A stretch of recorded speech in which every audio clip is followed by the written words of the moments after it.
Yo, Sean, can't come to the phone right now. I just leave a message at the beat. My guy, are you coming or are you not? I'm trying to hit you all day. Hit me. Yo, Sean, you've been ducking and dodging me. I don't know what's going on, but it ain't cool, alright? Emotional Yo, poet. niggas not gonna answer. Look, poetic interludes when we were introduced. Wanted to tend to you from like 10 to 2. And it's difficult to not be typical. Checking on your body day and night just like a clinical. Ooh. This is DJ Blake, and my next two guests are part of a collective known as Fundamental. But more than that, these guys in every sense are a duo. You could say that one is outspoken, while the other one expresses himself through visual arts, or that one is a poet, and the other a painter. The Jesus to his marrow. It's my pleasure to introduce Emotion the poet and Jay. Emotion the poet, my shit ferocious like. She told me that shit like the strong and stoic type. She say she hates to gamble, yeah, she rolled the dice. She say she's scared that ghosts will out her poltergeist. Wanted to hold you closer, hoping we pop like soda. Hoping you get the motion, hoping you get the message. For you I made exception, yet it was unsuccessful. So now I've learned my lesson, the poetry's impressive. Welcome back, everyone. This is DJ Blake, keeping you up to date with all the hottest hip-hop news and sneaker talk. And today I'm with two very special guests. The one and only Emotion the poet. Hello, hello, hello. And the one and only Jay. There we go. Is it just the letter J or J-A-Y? J-A-Y. J-A-Y. There we go. And you guys are actually, I'm excited for this one, actually. Oh, man. I was... we were hyped to be here. I got really jealous too because I was like, "What? He got put on another podcast before I reached him, man."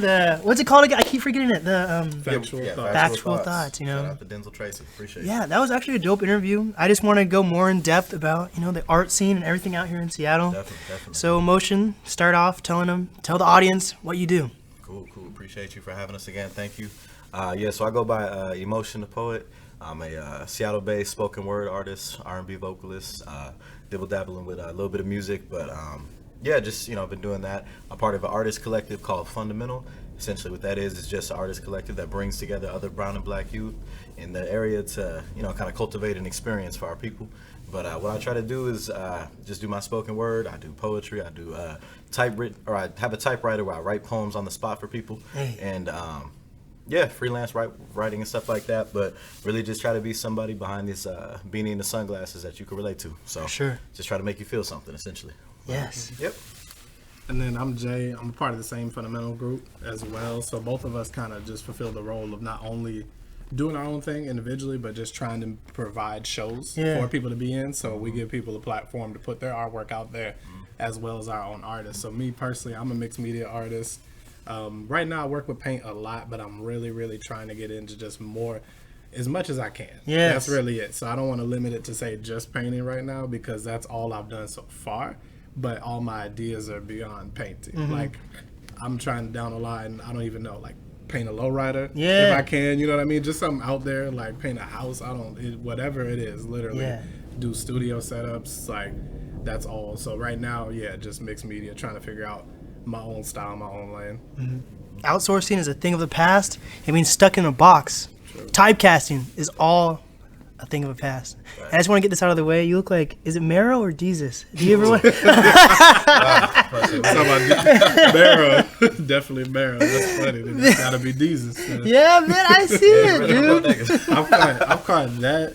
Man, people have done me dirt. I've caught that.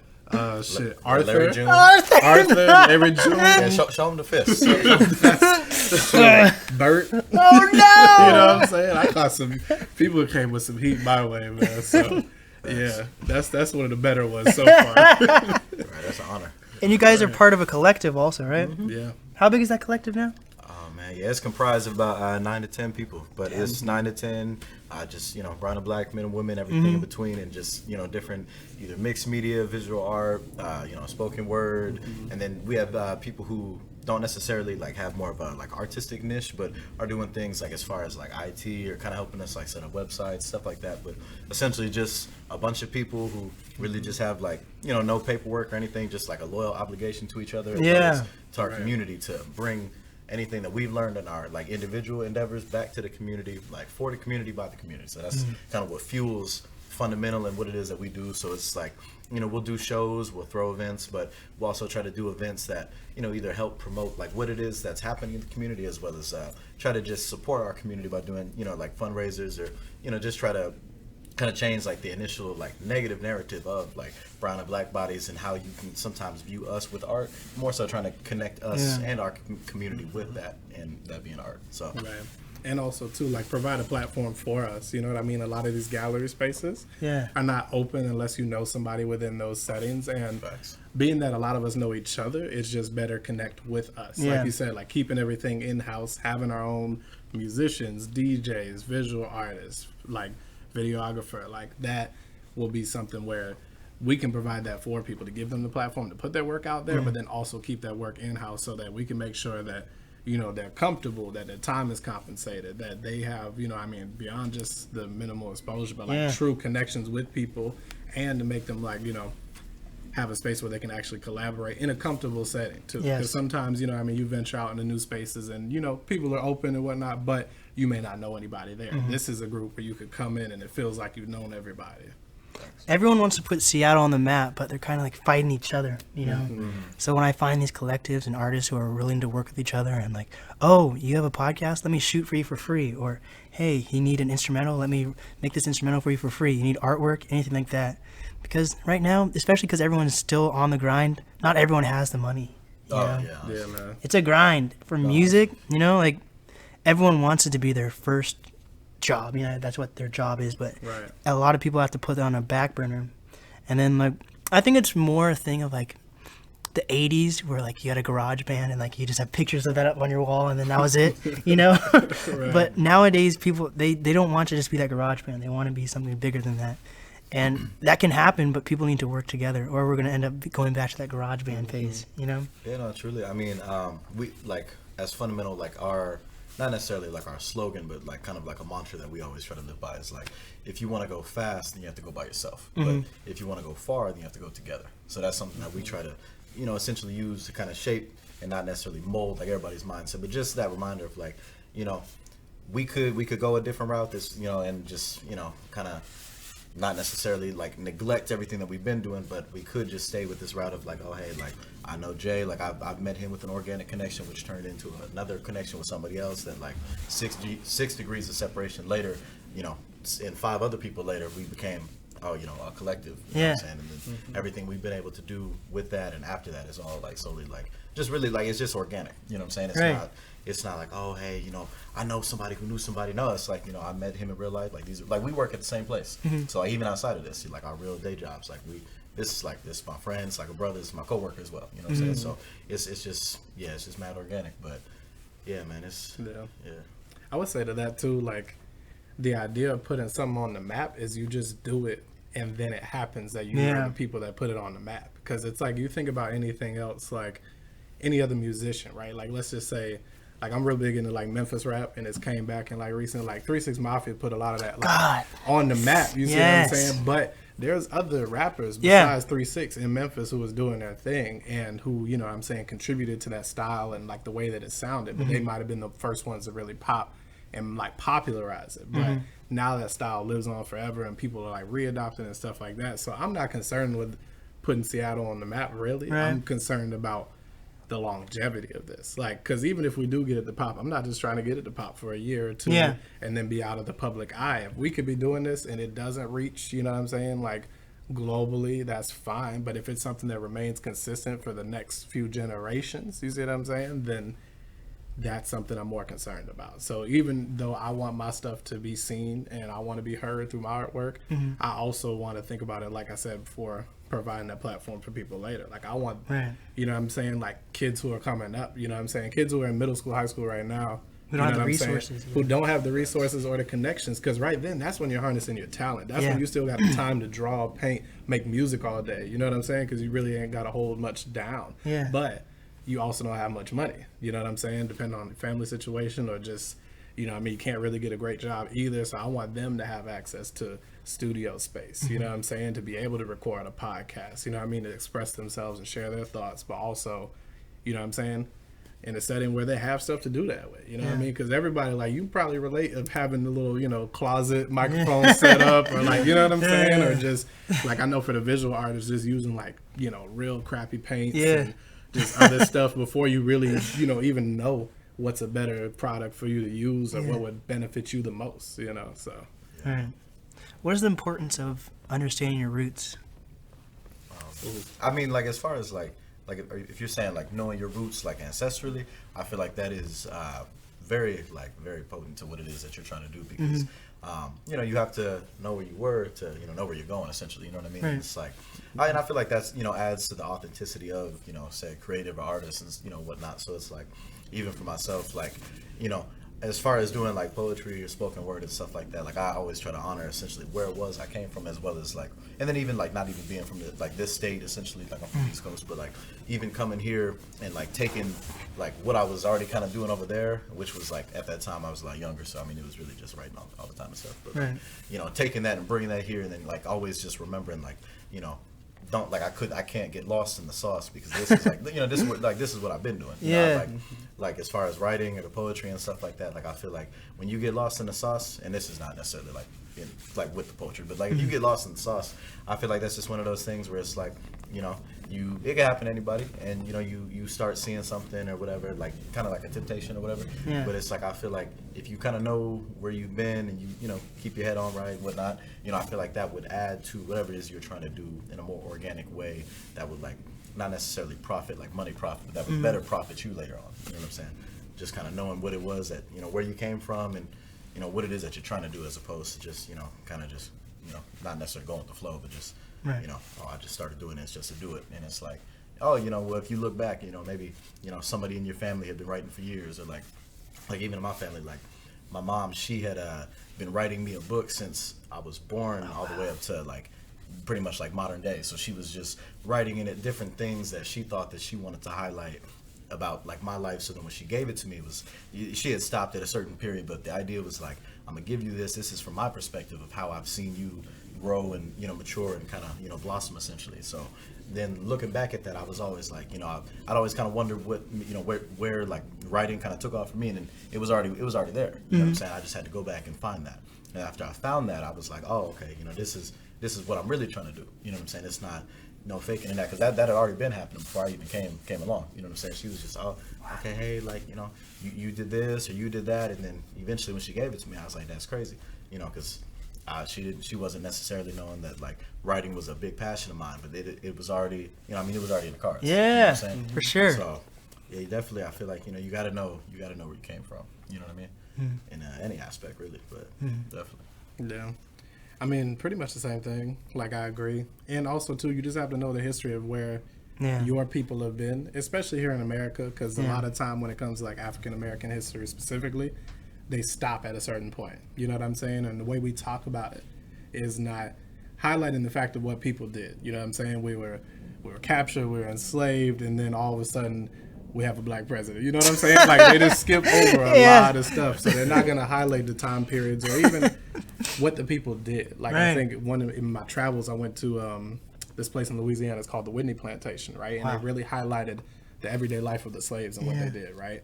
And these were people who built the house that sat on the land, you know what I'm saying, tended to the crops, introduced new crops to that environment that was similar to those of West Africa to stop a large famine going on, because the people who settled the land or colonized the land didn't know what to do with it. You know what I'm saying? Couldn't work in that environment. So, like, these are people who are intelligent. These are people who, you know what I mean, beyond just like crafters or like stuff like that, just also in your history. Like, if you even study something like the Harlem Renaissance, you know what I mean? And like all the creators who came during that time period, then you realize, like, okay, I'm not the first painter, I'm not the first poet, and I come from this legacy of people. You know what I mean? And that just gives you a deeper sense of pride. And it's not that false pride where you're just feeling yourself, you're like arrogant about it. It's like that deep pride where this is attached to, like you said, then you're attached to your roots now. Yes. Because it's really easy to detach people from that if they don't know what the history is. And if they're always looking to people outside of people that look like them for inspiration, like, that's fine. You know what I'm saying? Definitely, like, listen to other music, you know what I'm saying? See other artwork. But also know that people that look like you also do the same thing. Because you'll be often told that you do not do that. There's no black podcasters, there's no black poets, there's no black artists. Like, you're like, nah, there is. Like, you know what I mean?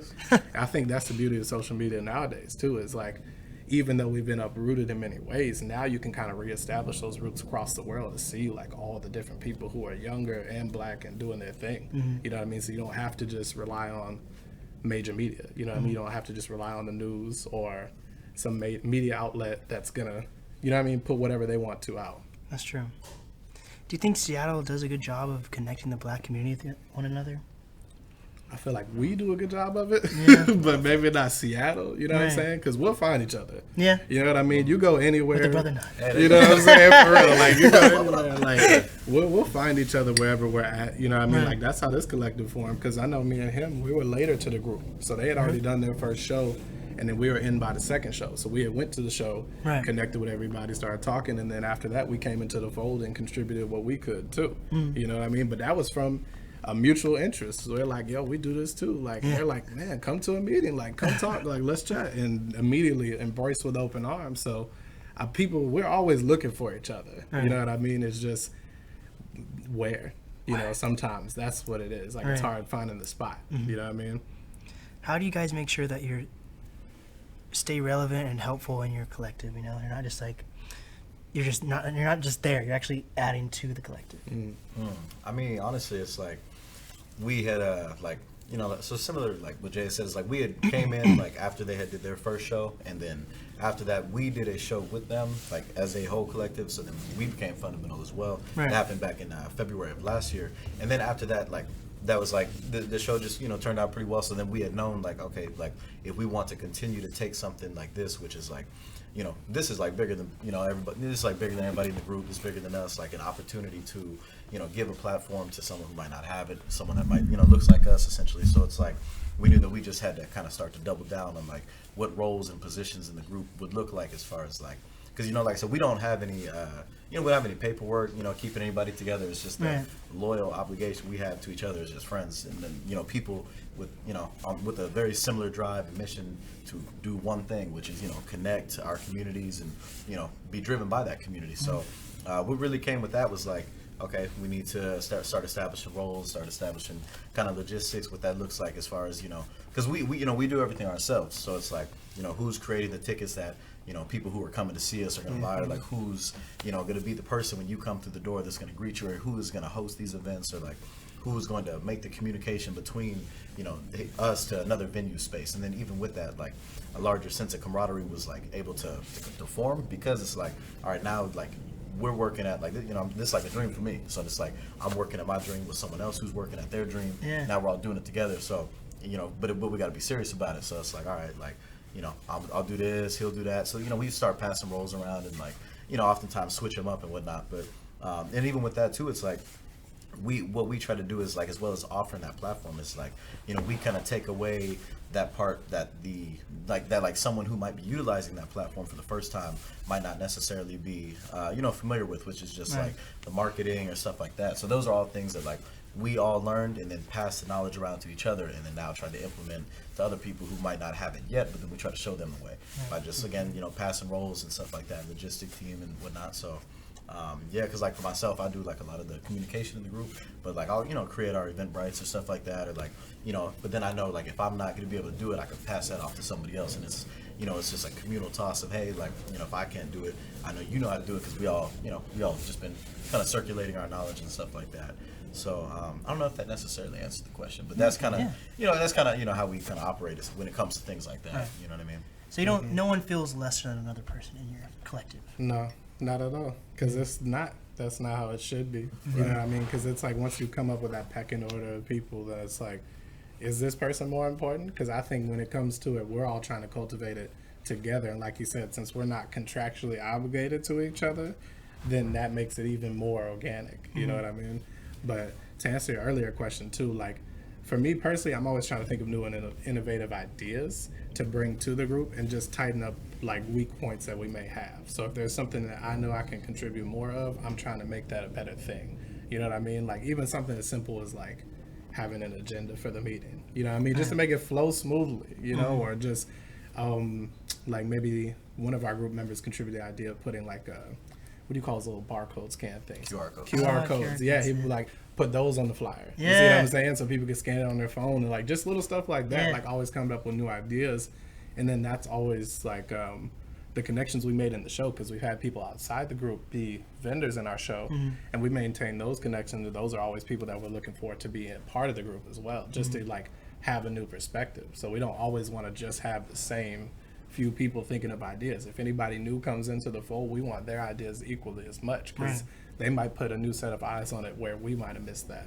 Yes. You know, so that's the thing too, is constantly being in the state of making new connections, dealing with new people, being in new environments, so that we don't become stale. Yeah. Because that's me personally as an artist too. Like I have to see new things like on a constant basis. Because if I'm just looking at the same artwork all the time, it's gonna start to influence me and my work. So I'm trying to always just be out there and connected with people who just, you know what I mean, or just weird stuff online too. Yeah. You know what I mean? There would be like those little Reddit. 60-second, yeah, those little like mini documentaries where it's like, oh, you know, I'm Susie from Idaho and I create artwork out of pennies, and you watch it and you're like, how did she do that? Damn, Susie was on to something. Right, yeah, but exactly. But she got a 60-second Yeah. documentary, so I'm like, she's doing something right, you know? Yeah, I think new perspectives are really important for It's crucial. whatever age, you know, because I don't want to be stuck in the same. I don't want to get tunnel vision. Right, You know, exactly. and I feel like the older generation kind of gets stuck in that kind of tunnel vision, whether you're conservative or your religion or anything like that. I think it's good to like be open, and that's what the newer generation's doing a good job of being open to like new things. you know? Right. And there's different access to it now, though. Like I said, you don't have to rely on a major media source for that. You can sure. be on social media and follow one person, and that might lead you to another, and that whole string, that web of people now is now influencing you in some way. And if you're following dope people, Yeah. you know what I mean? Like you're seeing something, you know, something new or something interesting. You could be a part of a whole community online simply based off a hashtag of people that you never met. Yeah. And as weird as that sounds out loud, it's also really cool, because then you can say like, oh, I thought I was the only one, like, you know, doing this, and now I see that there's people, you know, in Thailand doing it. Yeah. There's people in, you know what I mean, like Sierra Leone doing it too, but everybody's there connected. For sure, that is a big thing. Sometimes it can get creepy though. You're It like, does. Oh, get you're not the creepy. only one who likes to kill cats? Okay. Oh, That way. Like, there's a community for everyone, which is kind of that's messed up. That's true, man. True that. Yeah, gotta find your community. That's Find your community.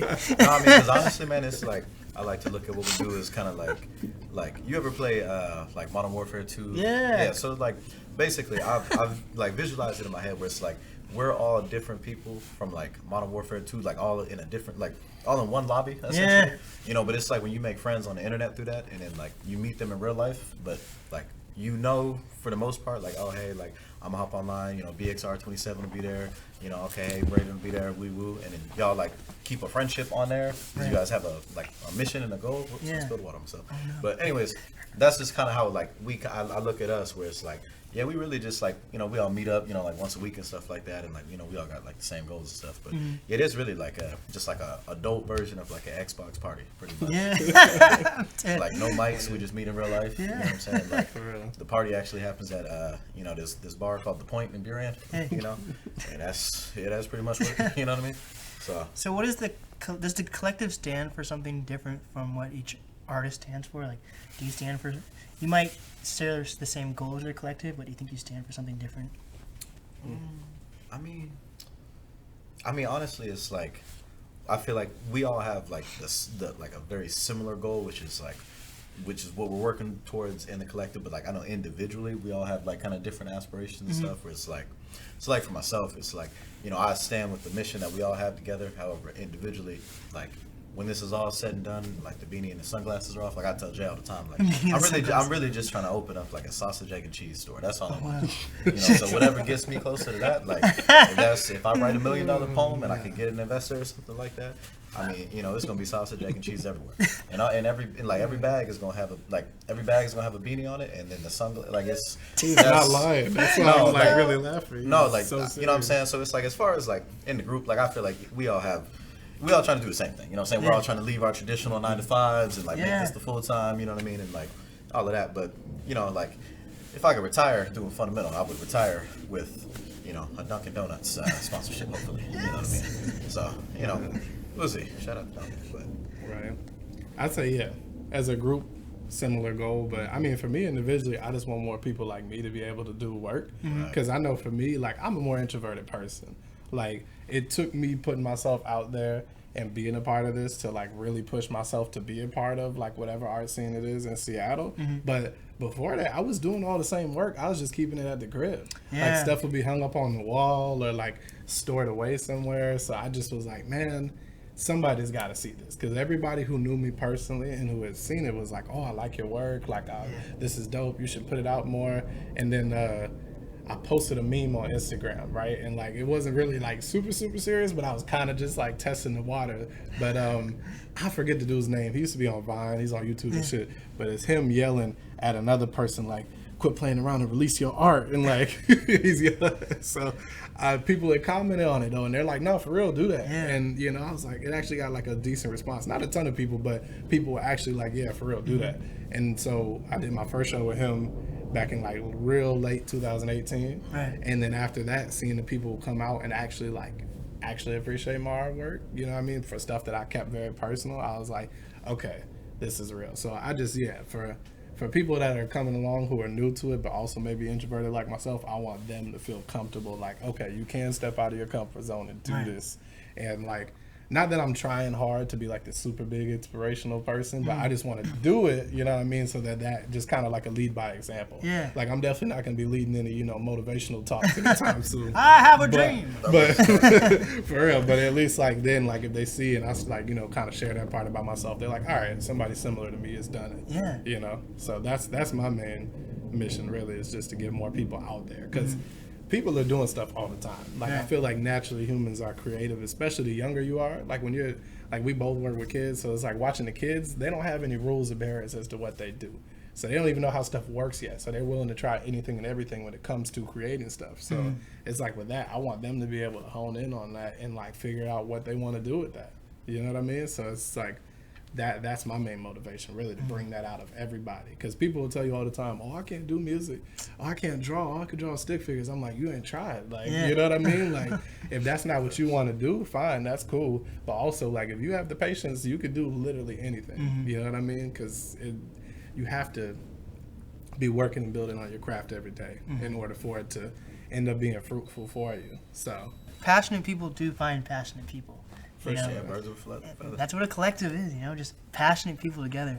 But you guys do something different, because when you're saying you're doing a show, it's not just like everyone's on stage like rapping or something like that. Like, you're doing like visual art. So how do you guys put together a show like that, where everyone feels included? And inclusion's a huge thing. I mean, honestly, it's like, I guess the best way to look at it is kind of like what we do are kind of like more like event marketplaces, pretty much. And then like that's what kind of opens up that platform to like, have like we've had shows where we've had, like we have somebody in the group who, they create handmade soap and teas and stuff like that. So like, you could have that in one corner, and then you have, somebody over there like cutting hair in the next corner. You have somebody, really just, it's just a bunch of different niches. But the idea of just being like, whatever it is that you do, like, you just bring that in here. So like, I think that's kind of more so like, kind of how we go about it, in the sense of just like, if you have something that you feel is unique, then like, we gonna make a way to kind of put a spotlight on that, so you can have that out there, and that could be seen, and you can try to monetize off of that if that's something that you're interested in, or just essentially just have that platform for yourself to showcase that. So I think I'm not necessarily sure this is kind of answering the question, but we really just kind of go about it in a sense of just like, it's like we'll have X amount of different vendors, typically local to the community, that'll come,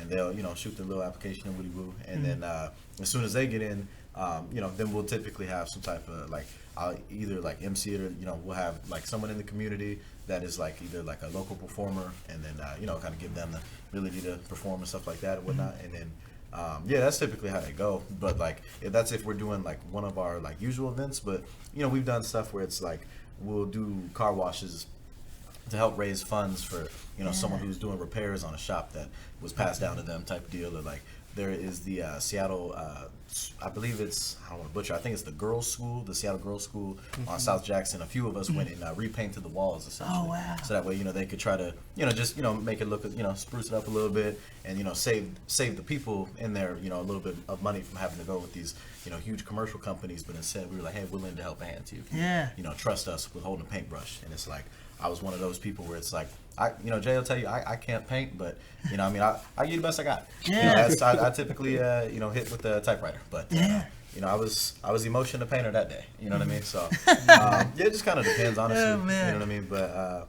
it's kind of like that. Yeah, I would say with that too, like when we do cultivate shows, everybody in the group does something different, but we can use that ability to kind of empathize with whatever it is that we want, like in a space. You know what I mean? So if you come to us as a photographer and there's needs that you have in order to like everybody to benefit, so you're saying like, I need these things so that I can shoot the show. It's like, cool, you're shooting for us, we'll compensate you and we'll get those things that you need if they're within our means. You know what I mean? So it's like, or even like for one show, we had like rented a stage, right? And one of the people who's in the group who performs music, he set up the stage, right?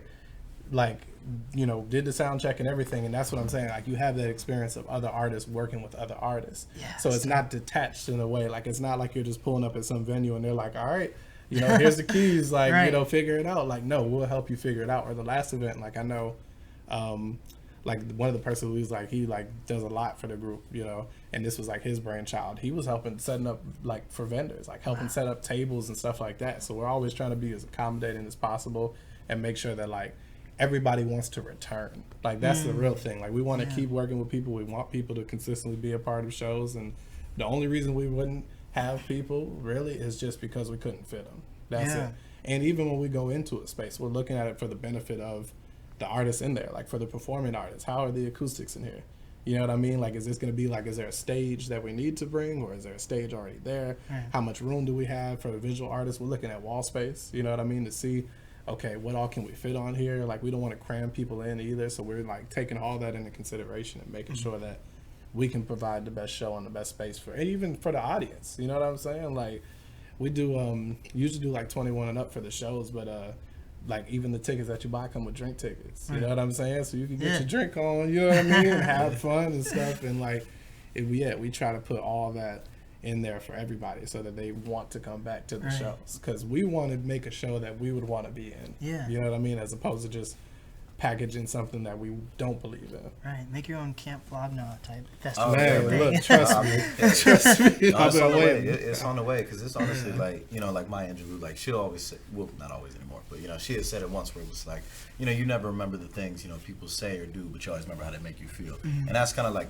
driving, like, kind of how it is that we try to cultivate this experience for somebody, which is like, I don't remember half the, a lot of the shows that we've done, or like, a lot of the different people that have kind of came and went, but, always kind of try to create something where you'll always remember how you felt coming to the show, which was, something positive, which is what we're trying to give to you, which is like, hey, you might forget the poem that you might have heard, or you might have, forgot one of the, pieces of art that you might have seen, but you remember, oh, fundamental, those were the people that greeted me well, or like they treated me like, more than just someone who bought a ticket to the show, you know what I'm saying? Or like, even on the vendor's perspective, it's not like, oh, this was, just a large platform of people I never got to meet, or, I just put a bunch of money into something that didn't, there was no ROI for that essentially, but this was, oh, okay, like, they helped me put my table in, they helped me load my car afterwards, and then, they asked me if we all wanted to get food together, you know what I'm saying? We want to get to know you, you as an artist as well as, the person, because I think a lot of times that just kind of gets lost in translation, and that can happen quite often too, where it's just like, people will focus so much on like, the art or whatever, where it's like, there was a person before that, or like, there's a person whose story, influences what it is that they're doing. So for us, that's a lot of, we try to do it very communally, because it's like, if we don't necessarily kind of know who you are, then it's not harder to appreciate the art. But it's like, for example, with Jay, I've known him for a couple of years, so anytime he makes any of his like, beautiful artwork, I could see where he was coming from with that, because I'm like, oh, I remember you a couple of years ago when you were going through that, and like I remember blank, blank, blank, you know what I'm saying? So I have almost a dual appreciation for it, because I can appreciate its beauty, just as a piece, but I can also appreciate like, oh yeah, you did overcome that, or that was something that was, a staple in your life, whatever. So it's like just trying to really create that just, like positive experience, but as well as like, and I know I keep saying the word, but organic, where it's just like. Organic's huge though. No, I mean, honestly, that's just what it's, that's all we're trying to do. I mean, we're not trying to, ever, take your money, have you just come in and just be looking like, oh, where do I put my stuff? But it's really,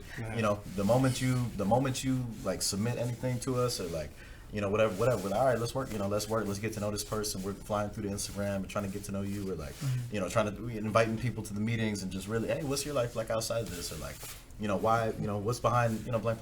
You know what I mean? Yeah. So just really trying to create something that's just positive. So you feel good, like when this, because really when this is all said and done, like we won't remember half of these things, whatever. But I always want to remember, like, oh man, like I put my time and energy into this group, and this was a good group of people. You know what I mean? Yeah. They've always made me feel like blank, or you know, insert positive adjectives essentially. You know what I mean? But yeah, man. That's true. No, that's real too. Because I know for me too, like, and he's pulled up at other shows, like outside, like nobody in the group is like forced to just do group shows. You see what I'm saying? So you can pull up at other shows individually, and we encourage that. We share shows within the group as well, just to make sure that people are always putting their work out there whenever they feel like they want to.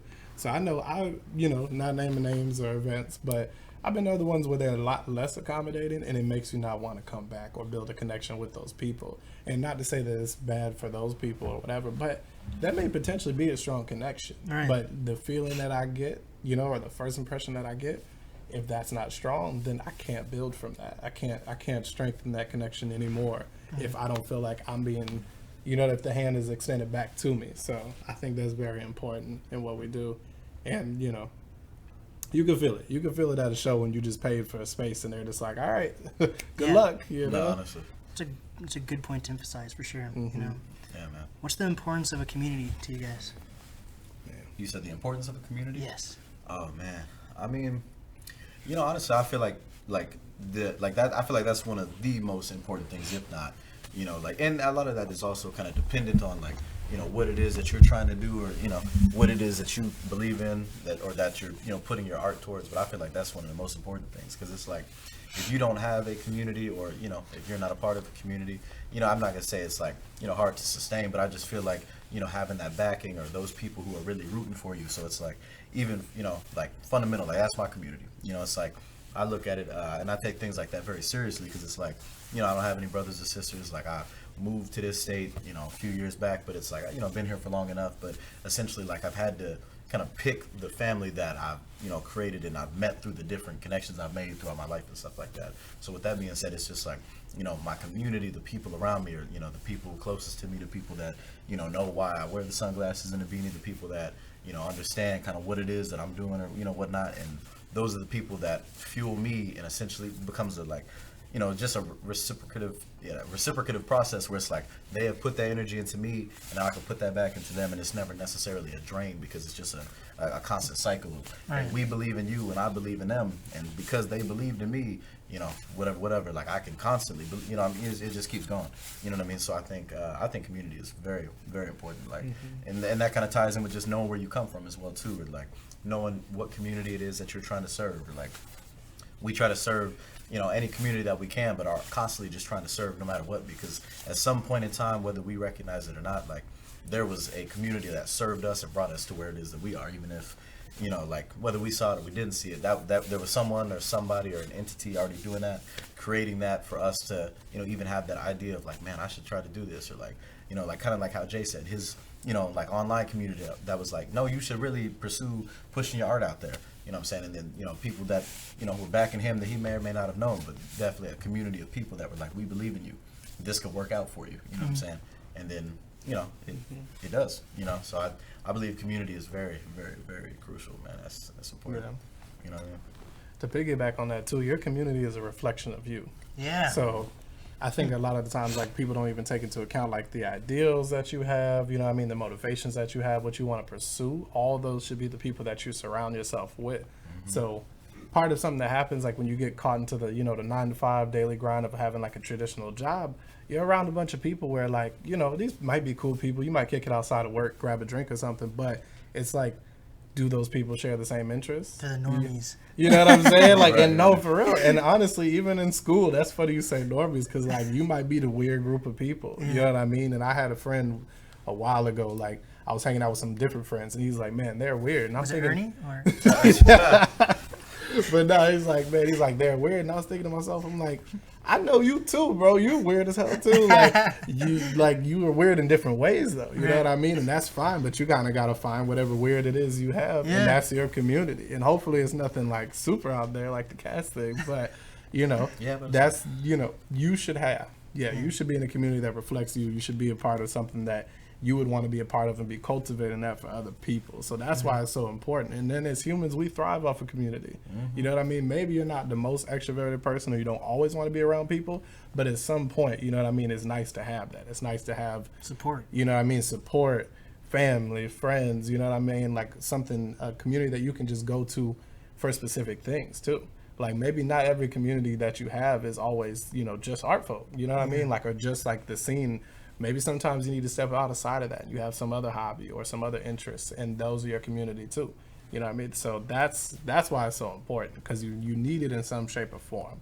And hopefully whatever community that you're a part of is a good community and is willing to be there for you. You know what I'm saying? And be a helpful community and not just a community of people who are not invested in each other. Because that's, you know, you can be a part of a lot of different communities and not all of them are great.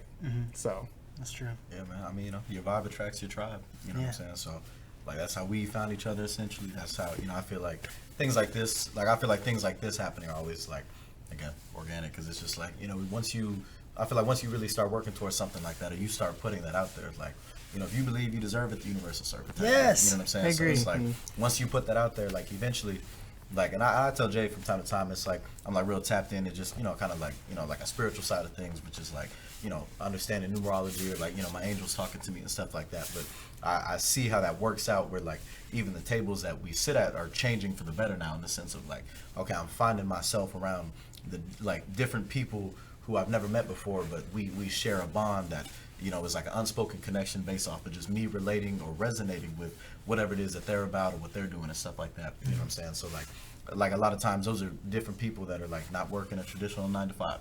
And I'm like, oh, wow, you know, I could relate to that being something that I'm wanting to manifest in myself. So I'm like, oh, you know, how now that I see that this connection is made between us now, it's up to me to, you know, further that connection, you know what I'm saying? But being able to really just have that, you know, as a community, or like these being different communities that, you know, at least for myself or like other people, something that are in a similar boat that can find themselves in that, which is like, oh, whatever I was doing was being put out there enough where it's starting to attract or bring that in to me now. Right. You know what I'm saying? I don't have to always go, now I don't have to look for it, because the more that I just try to keep it real and just be authentic to who, you know, Brian or the Emotion the Poet is, like, my vibe is trying to attract more people with that same mindset.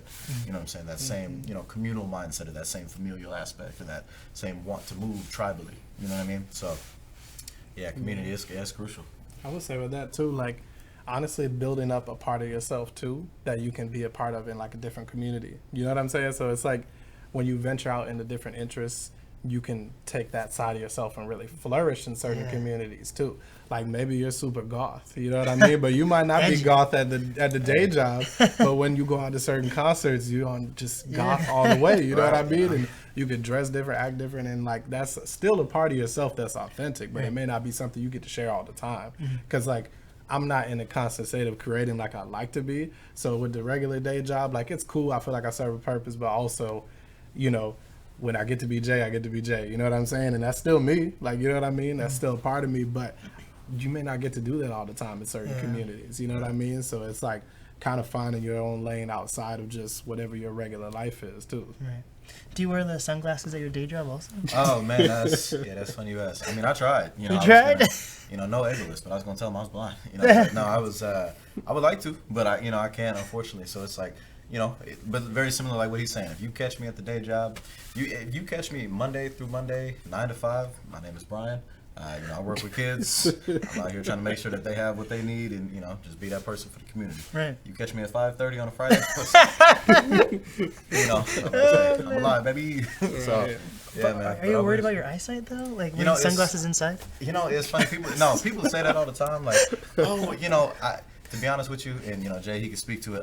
Everywhere I go, that's not like in my control. So like in my house, I keep it dark and cold. So it's like so anywhere that I can occupy the space and I can be in control of the space it looks what this looks like behind the glasses. So I'm trying to kind of adapt to that. But yeah, I mean, so that's really just to say, I mean, I'll probably be blind, you know, within the next 10 years. But you know, I'm here for a good time, not a long time. So, you know, we're making it work. Do you have like multiple sunglasses you rotate through? Or? I do actually. That's funny that you asked. Yeah, so it's kind of like I had stopped doing it like as of like recently, but Like I really like believe in like you know, just like manifestation and things like that, to the point where it was like I would have different sunglasses for different things, that like different events that we did, and I wouldn't wear them again because like the energy that I had put into those like then would just would remain. So like that event that we did, if it was like we had went to Canada one time for like you know, a show out there, and like we all got to go. It was, you know, me, Jay, and a few others and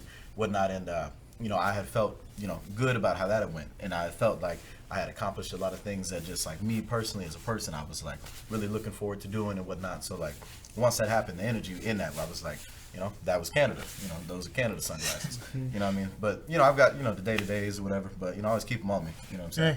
You know, stay strapped. You know what I'm saying? But yeah, man, it's yeah. I try to like I slow down with that because you know, I was starting to get expensive. Yeah. But you know, because you know, I work nonprofit, so you know.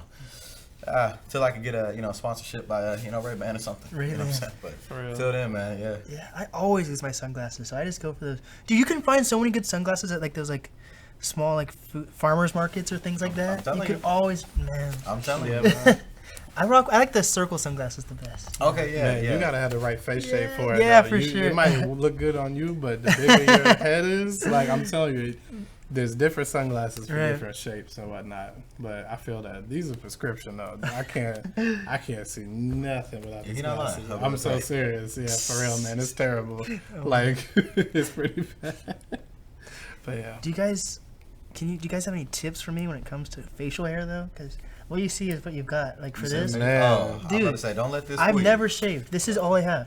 Man, it's genetics, bro. It's what you got. You stuck with it. Like I've been trying to get this middle like mustache to the beard part to connect for years, bro, and it's not doing it. It just you got what you got, man. Only thing is if you do it, I say like when it grows more, your barber can make the difference of how good it looks, bro. Because I tried to cut it myself a few times and like just ended up with just a mustache, bro. Like look like Mario or something. Like, it's just. Yeah, man, you got to put the clippers in the right hands. Right. That's it. But also, it's just got to grow out, man. Yeah, yeah. It'll take years, man. I'm telling you, man. Don't let it fool you. I pull this off the mannequin every morning.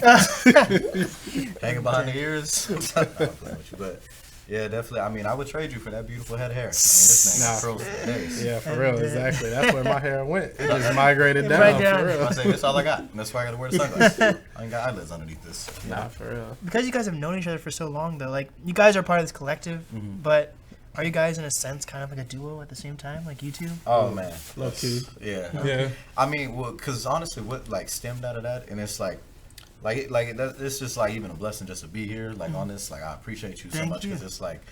For the longest time, like me and Jay, we've spent like, if not every day, talking on the phone or just, you know, like being in the same space. Like we went to the same school, we worked the same job type of deal. But like, I've really just spent so much time. Like he and I just like, you know, he took me to my first art show out here, and then after that, like, you know, we were just trying to scour, just trying to find the next show or like the next, you know, opportunity to just be around other people like this. But we were always doing it together. And then like, what came with that was like us always like, oh man, like.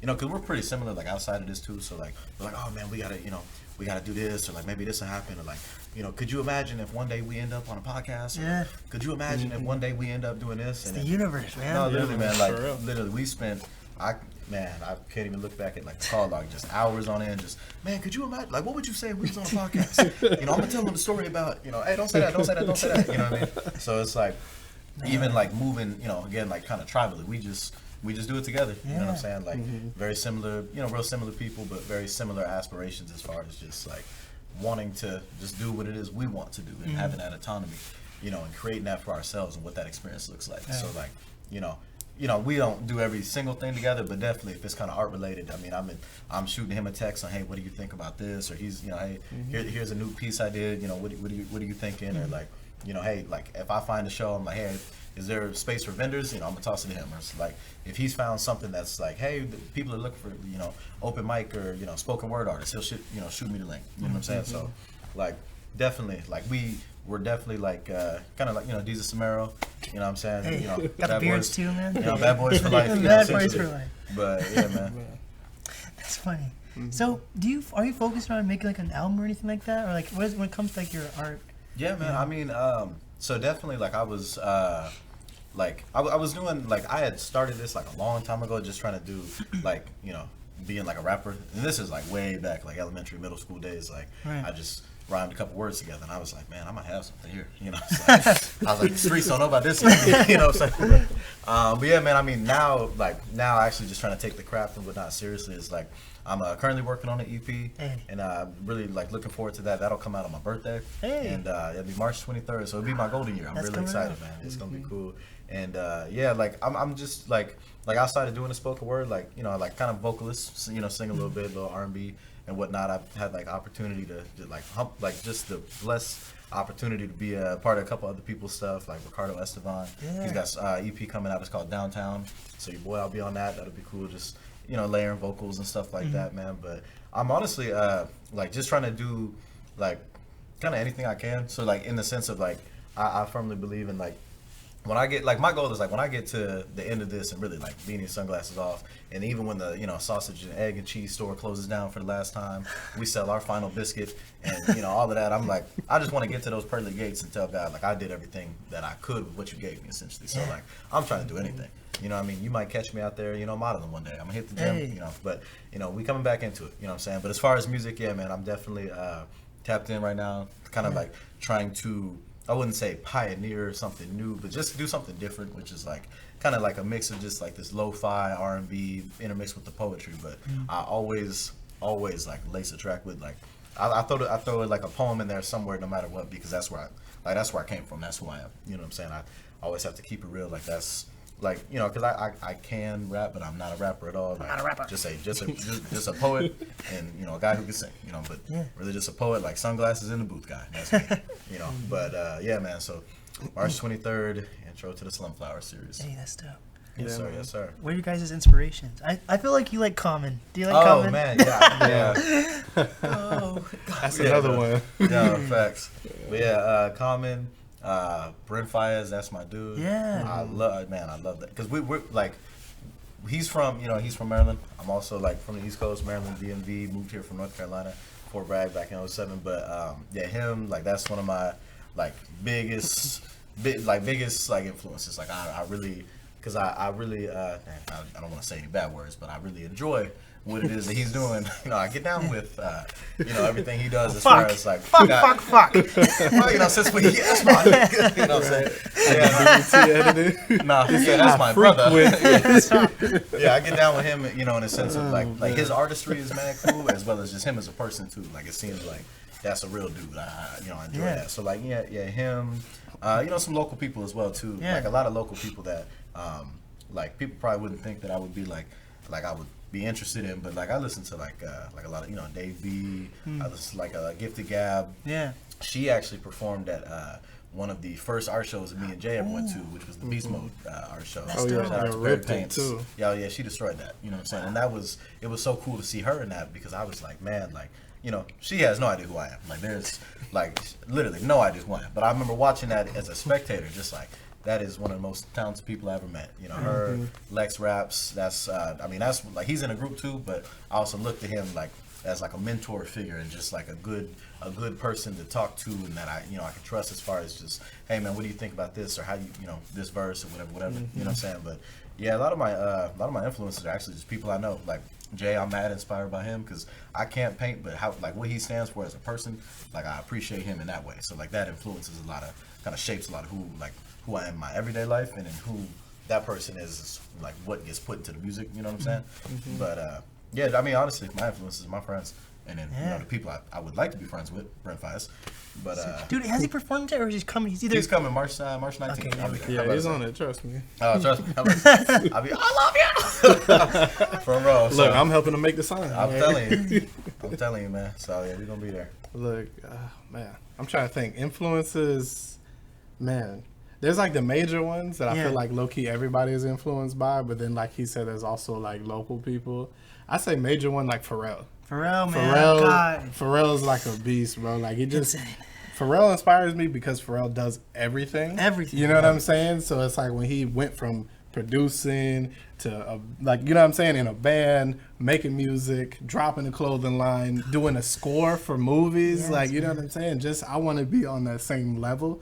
Maybe not in like fame, but at least in the ability to like people trust me to do other things. Like they're like, you're so fire at this one thing, you know what I mean, that you could branch off into some other stuff, and we'll hire you. Like we'll buy your work, you know what I mean, or buy your time to go and create for something else. I don't want to mess up his full name, but Kirby from Pierre Moss, he's fire too, bro. He recently had an episode on another podcast, I forget the name, but he was just breaking down his journey, and man, just mad humble dude. But again, the stuff he does with Pierre Moss, bro, like just unheard of. Like just really out there, like really taking risk in fashion and like really telling a story through it. And it's not just limited to like, you know what I mean, just clothing. Like he's really doing some real stuff. Or even honestly, like besides musicians, like a lot of clothing designers too, man. Like I mean, right now I'm pretty low key, but once I get my bread up, I'm trying to make it into like, you know what I mean, like Ralph Simmons, Rick Owens, like, you know what I mean, like just for real. What do you guys think about Virgil Abloh? Did you watch Fire?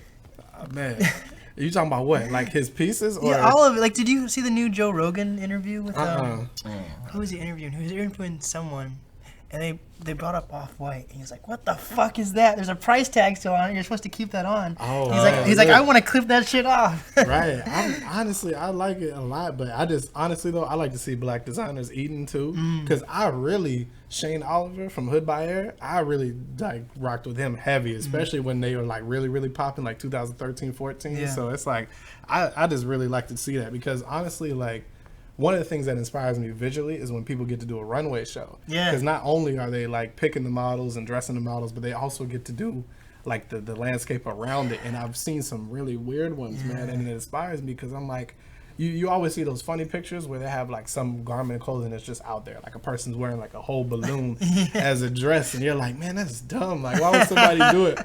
But for the same reason, that's why I love it. Because I'm like, they're not limited. You know what I mean? Because I feel like, as far as like a regular visual artist, you're kind of limited in what you can paint. Like you can do anything, yes, but people tend to buy a lot of the same things. And there's some stuff that I might appreciate other people's work for, but I may not try to do that myself. You know what I'm saying? So I'm not going to paint Jesus. You know what I'm saying? It's been done before.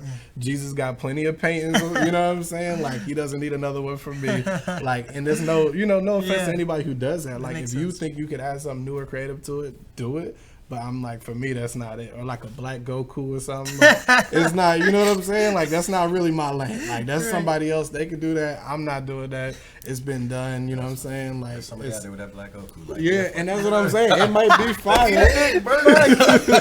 It might be fire, but I just can't do it, bro. Like, it's no shame in it, but it's been done. I'm trying to do something that hasn't been done. So that's, like those influences, but also too, like he said, local people. Anytime I get to talk to somebody locally, who's like also super chill, like Perry Pates is a big one. I met him and Lex at the same show.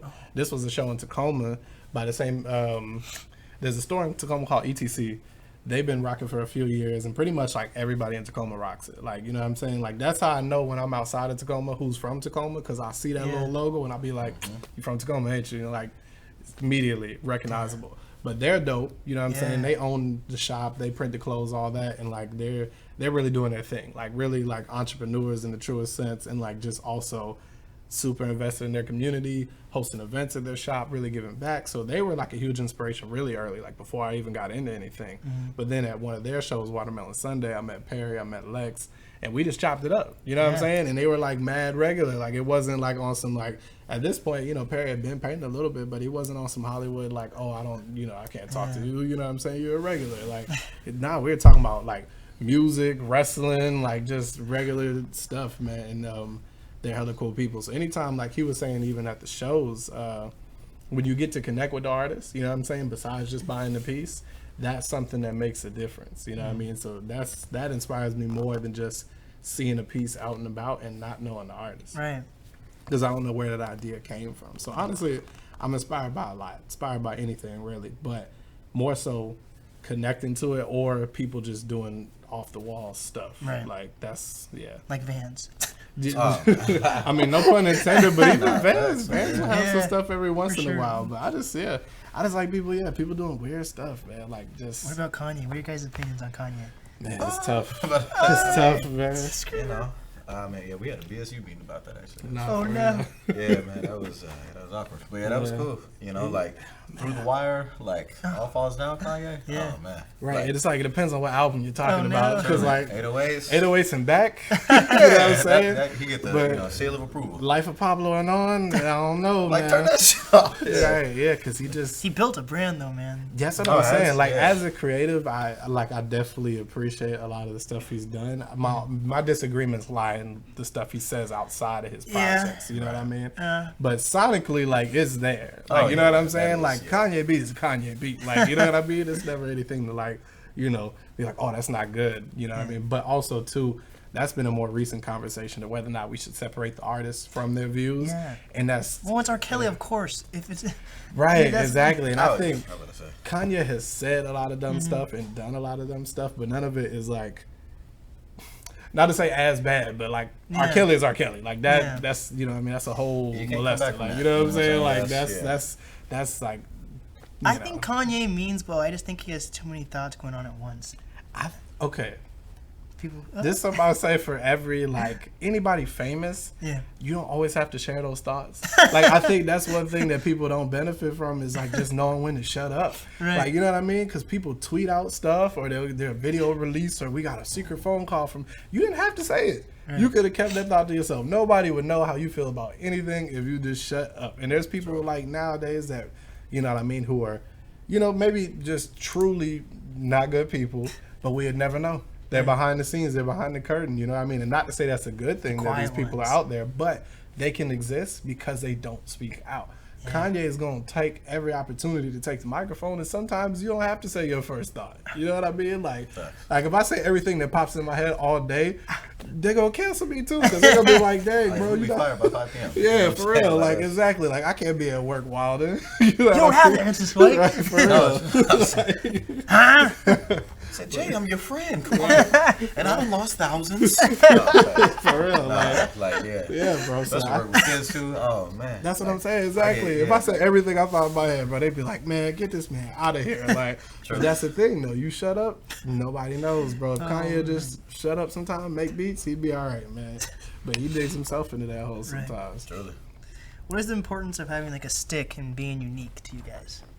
You got the beanie and the sunglasses. Oh, bro, that is the most important thing. On it, I mean, well, okay, I'm not gonna say that's the most important thing, but I feel like, you know, depending on what it is you're trying to do, like, you know, you have to be able to stand out in some type of way to show like what it is that you're doing is different or that you are different. If that's something important to you, but it's like even for me, it's like. You know what I'm saying? Like, I don't necessarily do this, like, because I'm like, oh, man, like, I want to be different. I had already felt, like, that I was different in my, like, as a person in the sense of just, like you know, on some real, like, Indigo Child type stuff. But, like, really just on some, Really? no, Oh, you facts. believe in that stuff? Yeah, bro, I'm about to say, we can talk about that later, too, because I want to pick your brain on that then. Because, like, but I had already felt like that. Like, I was, like, I feel as if, like, because that's kind of where this comes from, too, which is, like the Spider-Man comics is like the idea that kind of shaped it, like the illustrator making the eyes to look like that so you can't see behind the mask, and then like me kind of adopting that as well too. But like for me, this really is just like something very personal to me where I'm like, it is truly like the way that I live my life and the way that I believe in the things around me. Like there's a whole nother universe behind this, you know what I'm saying? So it's yeah, so I mean for me it's like standing out and being different is definitely something important. However, I feel as if like there has to be a reason. There doesn't have to, but like you should have a reason as to why, you know, you're standing out or something like that. Like, you know what I'm saying? Like I don't just put this on just to be funny. You know what I'm saying? I'm not like, oh hey, this would be a cool gimmick that you know, get me X amount of views on blank. No, this is really how I view myself as a person. You know what I'm saying? This is really how I go about my everyday life. Like we were at Club Stage. And I was wearing this. You know what I'm saying? We're not an event. This is not anything for me performing. This is not like I'm sitting next to my girl, and she also had a beanie and sunglasses on. You know what I'm saying? Like that's really what you know what I'm saying. Like this what this is The about. baby's gonna come out with a beanie and No, sunglasses literally, on. like, you come to the crib, you see my cat walk by with the sunglasses. You know what I'm saying? And that's what it is. But you know what I'm saying? So as far as I think sticking out and standing out is very important, especially like if you were trying to do, like if you're doing something that a lot of other people are also doing, or if you find yourself in something that, you know, like in music or, you know, making art and stuff like that. But as long as you are being authentic to yourself while you're doing that, I feel like that's like I feel like that's more important. You know what I'm saying? Like knowing why you're doing what you do. You know what I mean? Like, yeah. So I just feel like, you know, as long as you know what that is, and I feel like that's mad important. Right. And like he's saying too, it's not super contrived. Right. You know what I mean? Like whatever flows natural for you, that'll become your uniqueness as you go along. And I don't think that you shouldn't have to overthink it. It should be something that you already do. Right. You know what I mean? And already feel. And maybe you build upon that, but it's not like a contrived effort to being unique. Like, I think even when I'm doing certain pieces, like especially visually, you have to stand out because, you know, again, a lot of similar stuff can be painted or replicated, and that might already be a thing that exists. So when I'm doing it, I'm literally just trying stuff sometimes. You know what I mean? And I'm working with new materials, or I'm trying out new techniques with the intention on creating something that hasn't been done, but also it's a very natural flow. Like, I'm not, you know, saying like, what's popular right now? What should I do? Like, you know, if I like doing it, and if I have, sometimes I just take every supply I have in the house and throw it at a canvas. You know what I mean? And that might end up being something. Yeah. But it also comes from, you know, just my love of doing it. So like anything like that'll set you apart will happen. But you have to constantly be creating to find your style. That's what it is. Because even if it's your first time in anything, you know what I mean, and you branch off into something new, you may not know anything about it, but you're like, some of your shortcomings are going to end up influencing your style too. You know what I mean? Because there's a lot of things that visually I might not be able to do. You know what I mean? Like, I'm not a person who does like photorealism. You know what I mean? So maybe my faces or my hands are not that good. If I replace those with certain things, now that's a part of it. That might be something that sets my work apart, because they're like, oh, this person, like, you know, does the faces in yellow for whatever reason. Now that's a signature. Now when people see a yellow face or whatever, actually, man, that's messed up, because that sounds that sounds bad. Keep on. No racial. You edit that out. Yeah, I'm about to say. But fundamental just lost 13%. Nah, for real, I was thinking of emojis when you were saying that. That's what I was thinking about too. But then I also realized that's a real term. My bad, y'all. But it's all good. But something like that. You know what I mean? Like a signature. Right. Yellow dye. Let's say that. Yellow dye, y'all. Not a face. So do you think, like, for you, Emotion, is like the beanie and like the sunglasses like a barrier in a way to like keep out? I mean, you know, like, so like the way that I explain it is kind of like because for me it's like another universe back there, but it's also like for the audience or whomever that like I'm in contact with it, like in that capacity, it's like this is supposed to be a blank face, so that way, like, when I'm talking about whatever it is I'm talking about, you can kind of resonate with that by putting yourself, like imprinting yourself on what it is I'm saying. But like, this is kind of like you're just hearing something out loud, and it's coming from like somebody that you don't know, or like literally just a blank face that you're like, oh man, I can feel that. Like, I can imprint myself on that emotion or on that feeling. You know what I'm saying? Like, really on like some Phantom type shit. You know what I'm saying? Yeah. But like, it's really like, because like people will say like, oh, like, you know, it makes you come off as like insecure, or, you know, like not vulnerable or whatever. But it's really more so like the challenge to that being that, like, you know, I'm really like a regular person behind this, but, you know, I do this for me, you know what I'm saying? So you should do something for you. So like me doing this for me, which is like, hey, I'm a stand out in front of these people that I don't know, and, you know, profess my love for blank, or talk about my feelings and stuff like that. You know what I'm saying? That's where the vulnerability is at. It's not like in between you being able to see me, but it more so like, listen to what it is that I'm saying. It doesn't matter what it looks like or who it's coming from, because you should be able to, like, if I'm doing what I'm doing correctly, like, you should be able to feel what I'm saying, and to the point where like, oh man, like, he's talking about a girl he used to like. I remember when that happened for me. You know what I'm saying? Or like that person that, you know, like, really that just apparition is just speaking these words that like I could resonate with. You know what I'm saying? That's what it is that I'm really trying to drive with this. Not necessarily like, oh, what's happening behind that and stuff like that, but like really like pay no attention to this. Listen to what I'm saying, you know, and then put your life in those, you know what I'm saying? Or look at this person standing right here, and it's like, oh, okay, like I feel that, like, that's really a real dude. Because like I also look at it too, it's like I actually have a fear of public speaking. You know what I'm saying?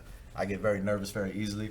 I get like a nervous drinker. Like, I've drank all the water I had in here before we even started this. I just and then you spilled the rest on your pants. No, literally, I was like, you know what I'm saying? Like, literally, you know what I'm saying? Because mad nervous always, you know what I'm saying? But like this is not supposed to be like oh man, like I got it. But this is like Brian is one person, emotional poet is somebody else. But emotional poet is whoever you need or want that person to be for you. You know what I'm saying? And that's like, oh hey, I got something for everybody, but something that you can resonate with by placing yourself on this person. You know what I mean? Wait, so like emotional poet might give you a loan, but Brian might not? No, truly. I mean, you know what I'm saying? Like I said, you know, 9 to 5, Monday through Monday. Yeah. Brian is a stand-up guy working with kids trying to change the community. You know what I'm saying? Catch me at 5:30 on Friday. I mean, you know, that's somebody else. Yeah, You know what I'm saying? that's funny. Still essentially the same vibe of like, oh, we can feel that's a pretty decent person, but at the same time, you know, it's not, you know, like I in the scene, like you could be anything you want to be. You build, you create that persona. You live a whole completely different life. You know what I'm saying? It's like the people that are, you know, med students by day and DJs at night or something like that. Yeah. You know what I'm saying? You really can create whatever that is that you want that to be. So for this, like, this is supposed to create an experience for like the other person or the other people, the persons that like make this experience whatever it is to you. You know what I'm saying? Like if you hear me say something that you can resonate with, like it don't matter what I look like. You know, it matters, you know, how you felt about it. This is just coming from a blank face, and you know, in my perspective. You know what I mean? Because like I said, like for me behind all of this, like it's a whole other universe. So I'm stepping into something different. I'm tapped in, and now that I'm tapped in, I'm just speaking. And you know, if you could resonate with that, like cool. But you know, at the same time, it's like again, like this is really whatever you want to make that experience to be. If you see me as someone who just looks mad vulnerable, and you know, you allow that to deprive yourself from like what I'm trying to say to you or through you, I mean, that's up to you. Or if you know listen to me speak and you hear something that like you're like, damn, I had a similar experience to that.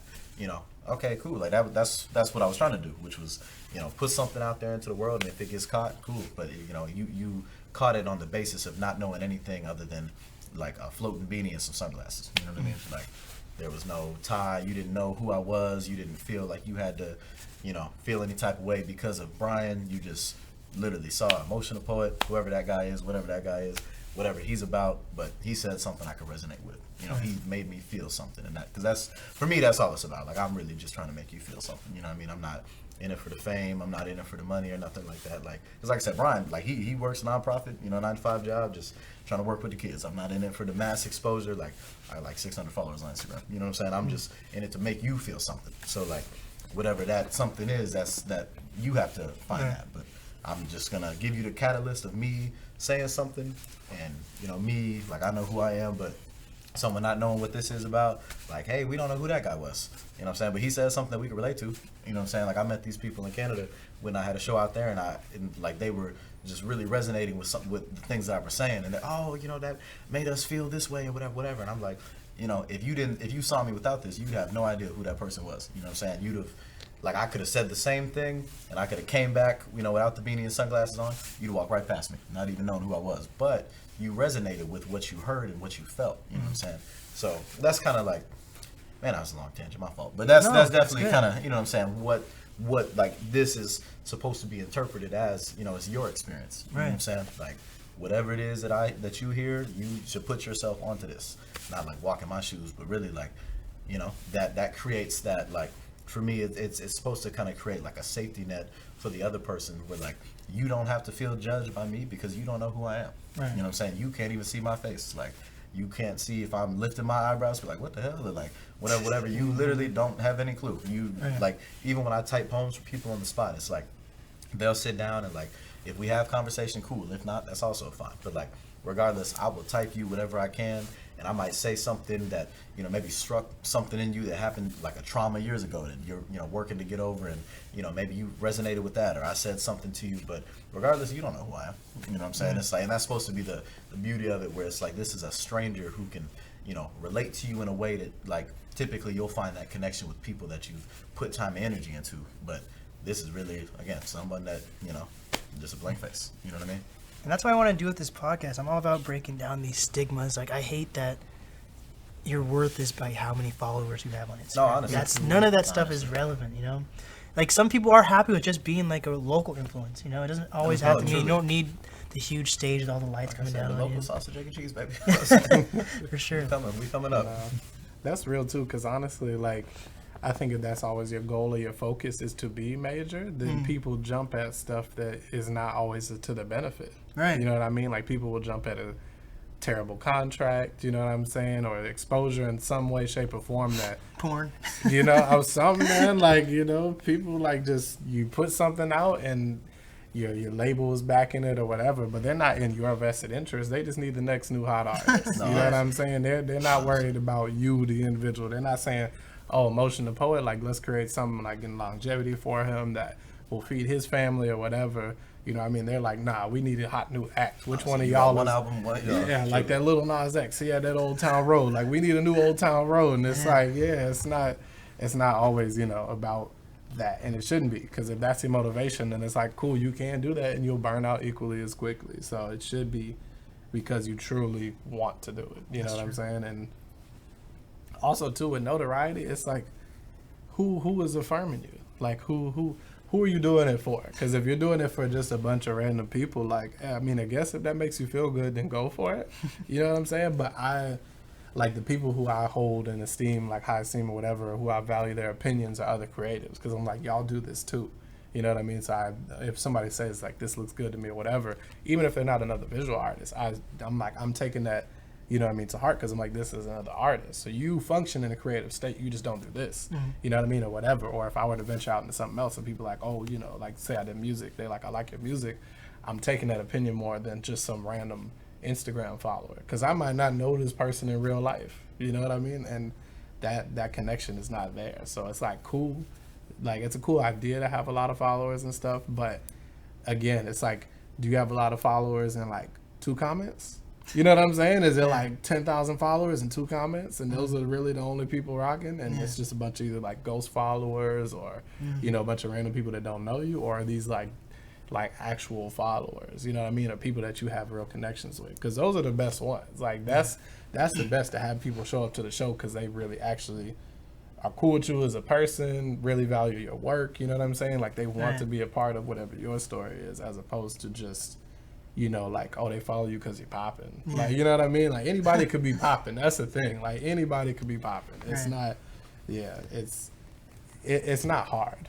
Would you rather know Jay-Z in person or have him follow you on Instagram? Right. No, for real. Like honestly, like, honestly, yeah. And, you know, that's like they say, like, you know, it's like, I'd much rather be in a room with like 10 of the right people than just like 100 people. You know what I'm saying? And like, not even like the right people in the sense of like, oh, what can they do for me? But more like the right people, like 10 people that actually care about, you know, what it is I was doing, or like, you know, stuff like that. Like for me, it's like I work with kids, you know, as we've talked about. So it's like, you know, what means more to me is not like, oh, if I write this poem and it, you know, goes, you know, this poem sold, you know, triple platinum or something like that. You know, they got the poem in a plaque on like a record or something. But no, like one of my kids, he was like, oh, I want to write a poetry book type deal. It's the inspiration. No, like that, like you know, that like blew my heart into like 20 pieces. You know what I'm saying? Because I'm like, you know, I appreciate that, because not only have I been able to translate that, you know, into like my actual job and stuff like that, but enough to be some type of person where, you know, one of the kids that I work with on the caseload is like, oh man, I want to try writing poetry, and now we're writing a book together. It's called The Old Days. So when that drops, make sure you copy for him, because that's gonna make him happy. But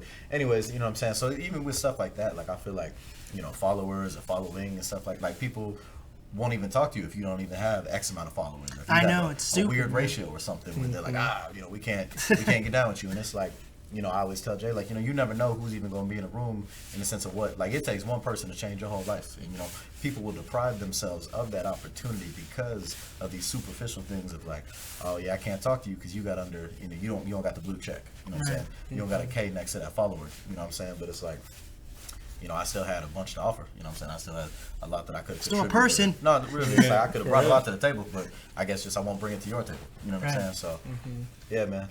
That makes sense. And followers are fickle too. Like people want, you know, You whatever. can lose them all. Right, that's what I'm saying. People want what they want out of you too. You know what I mean? Because I like, especially too, like when it comes to musicians, especially, man, you'll watch it where they'll drop an album that's different from what they've been putting out, and it immediately is polarizing. Like people be like, man, I'm not messing with this dude. Chance the Rapper. Yeah, Big day. nah, for real, exactly. And that's what I'm saying. There is a core fan base that is genuinely appreciates him as a person, is gonna support his music, and then there's the rest of the followers that are gonna want, you know, a particular vibe of like 1 or 2 popular songs or whatever they want out of him, and they're gonna unfollow as soon as he does something different, or as soon as he has a different message or whatever. So it's like, again, and you like in this day and age, you can lose followers too. People get canceled all the time, stuff like that happens. So it's like the followers are not there. the fans maybe, and I don't say fans like a condescending way. Like anybody who supports me, I'm a fan of them, they're a fan of me. Like it's a mutual exchange, you know. But those like that core group, like a real solid fan base, is gonna be like the true supporters. You know what I mean? Like supporters would be the best word. Like that's what I want more than followers. Like give me 200 supporters in any day over like a few thousand followers, because it's like. That's all you need for a cult, you know? Yeah. That's all I'm saying. Look, I mean, don't get me started on the Colts, bro. That's so interesting. I was just talking about the other day, bro. You know about Heaven's Gate? Heaven's Gate? Are they the ones with the rat poison in it? And they was all about to ascend? It was Was the Kool-Aid guy? Yeah, dude. I watch all that shit all the time. Man, it's so interesting, bro. Because I just like not like I'm trying to start my own, obviously, but like just I don't know what people like. So if you have that much power though to convince that's what I'm saying. What drives people to do that? That's man.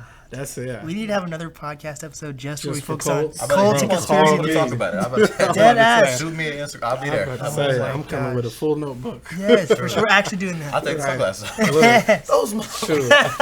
Shoot, I'll infiltrate the cult. Yes. I'll be up in there posing undercover.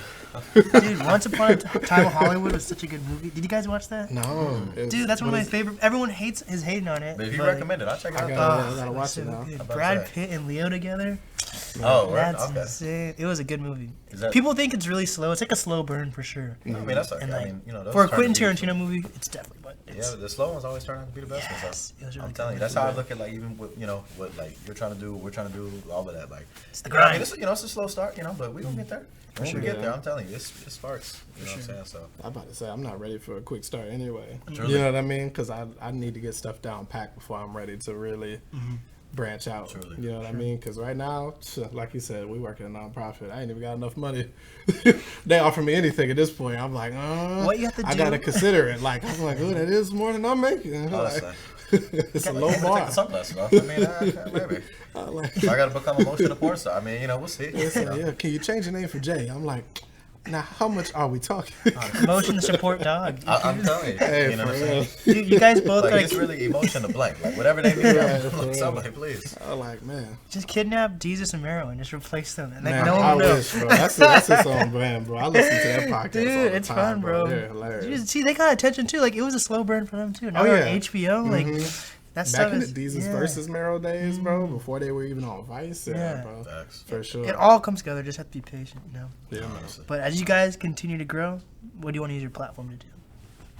Oh man, like are you talking like individually or it's like a Both. Oh man, I mean it's like this is like for me like with fundamental like as that continues to grow as an entity like I can't wait to see that just do and be any and everything. Like we like really turn that almost into like Black Wall Street again. You know Yeah. what I'm saying? Really just have a platform for everybody to do anything. You know what I'm saying? Give that inspiration. Like my biggest thing is like I've always wanted to be who I needed when I was coming up. So now I try to translate that and put that into my art and like the people that I'm around. So like with fundamental, like we could really turn that entity into whatever we or other people would have needed it to be when they were coming up. You know what I'm saying? Someone, even if it's just an entity to believe in you and back you in this type of way, we can do that. You know what I'm saying? Fundamentally, we could have lawyers, music, I mean, literally all of that, but under this large umbrella of Rock fundamental- Nation. No, facts. Like, literally. And shout out to, Lester Pearson. That was him and Brianna Allen. That was their baby. They had that. They built that. They brought us in, so definitely want to honor that. But, yeah, individually, though, like, oh, man.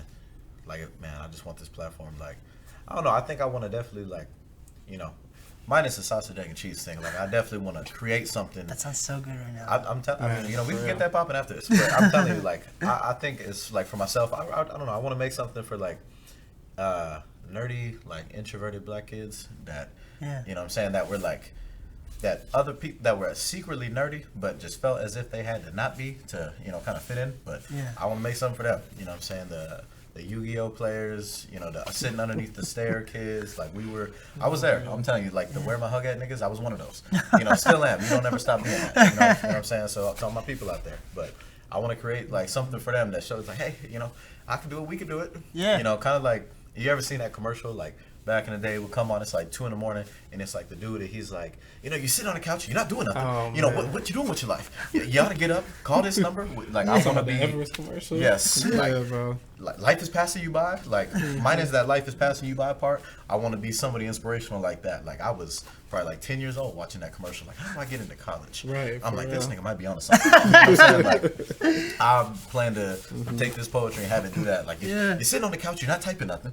You know, why don't you write something down? You know what I mean? Like, you know, you want to start a book, I will help you. You know, you want to start a TV show, like any service that I have, I will make applicable to you to make applicable to whatever you got going on. Yes. Even if I don't know it, I'm gonna get you the answer. You know what I'm saying? But I want to create a platform, like for Emotion the Poet. Like I said, it's emotion to blank. Whatever you need that to be, I'm gonna make it happen for you. You know, I was Emotion the Painter a few months ago. I can't really paint, but I got some people together to make it happen. You know what I'm saying? Like Emotion the person who is good with kids. You know, I got you. Drop them off. I'm gonna take care of them. You know, not too long though, because you know what I'm saying, I got shit to do too. But just wanna, like I said, be who I needed when I was coming up, and what that looks like for me, as well as what that looks like for the communities I get to serve, or like the people that I'm blessed to even just have come my way. You know what I'm saying? So, yeah, man, whatever that looks like for them. But Emotion the blank. That's what that's gonna be. You know, a few years from now, where I'm like, hey, if you need it, I got it. Yeah. You know what I'm saying? So. No, I feel that. I just want to be able to create something that I can keep doing forever. That's really it. You know what I mean? And be able to let other people do that too. Like golf. You know, like low key, but just something where, Hey, go get him, Tiger. like with some of the connections we made, or some of the places like opening up their spaces for us, these have been older people. You know what I'm saying? Like people who are 50, 60 years old or whatever, and they may own the space and operate it and open it up for younger artists to use. So I want to be in that position. I want to be able to, like something like this that we're sitting in right now, this studio, like be able to open up my doors for people who are younger than me that want to create. Because at some point we're going to phase out.